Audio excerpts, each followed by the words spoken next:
Don't take the presence of the storm to indicate the absence of God.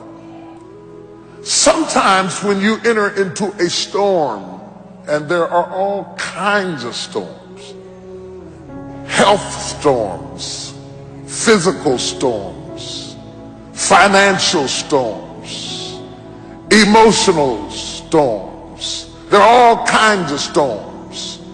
I'm not talking about the storms that rain down water and the lightning and the thunder and all of that. I'm talking about storms that other people can't see. Undetectable storms. Storms that make people think you haven't been through anything. Because you get up out the bed every morning and you put your hair up and put your makeup on, and they don't know you put your smile on just like you did your makeup, and walked in smiling because you were going through a secret storm. See, when you're going through a visible storm, somebody will hand you an umbrella or a raft or some help or some assistance because they are aware of your suffering. But when you're going through a secret storm, there is no comfort there because nobody knows that you're dealing with a secret storm. They're jealous of the car you're driving, not knowing that it's 2 payments behind. They're envious of the position that you were promoted to, not knowing that now that you're promoted into that position, you can't even rest at night. You can't even sleep at night. You've got so much pressure and so much responsibility on you. And all of a sudden you're in a storm and nobody even knows it. And when we get in a storm, we have a tendency to wonder, where is God? Job said, I looked for him. He was there a minute ago, but now I can't find him. I looked on the right side and I couldn't find him. I looked on the left side and I perceived him not. Where is God in the storm? Because we buy into this notion that if God was with us, we would have no storm. That if God were really with us, we would be happy.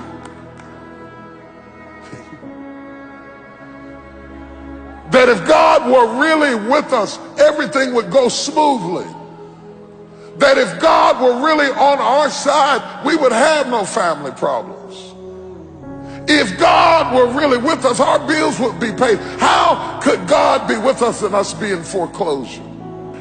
Job said, I can't figure it out. How could my kid die and God be with me? How could my house be on fire and God be with me? I looked for him. I looked for him. I didn't see him. I looked on the right. I didn't see him. I looked behind me. I didn't. You said you had my back. I didn't see him. I looked in front of me. I thought he'd lead the way. I didn't see him. But you cannot see in a storm. That's why he told you to walk by faith and not by sight. You cannot see in a storm. Don't look for God to be sensual in your storm. He will not appeal to your senses. Your senses add to your comfort. God will not make you comfortable in your storm. But just because you are in the presence of a storm, the storm does not negate the presence of God, nor does it indicate the absence of God. The Bible said he is a very, very present help in the time of trouble. If you're looking for God, he's in the storm. He may not be saying anything, Peter. You may find him asleep on the boat in the bottom of the ship, but don't think that he jumped off the boat because you were in a storm. He is with you in the storm. He promised. Whenever God promises you something, he says, you may not have it in your sensual realm right now, but I promise you. He said, he promised me, when you pass through the water, I'll be with you. He wouldn't have said that if his presence was apparent, because you never promised the obvious. He said, but when you pass through the water, you got my word on it. I am in there with you.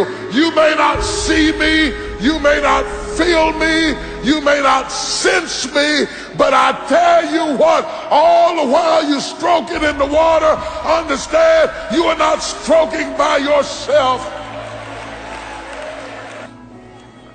Don't be so aware of the storm that you lose awareness of the God in the storm.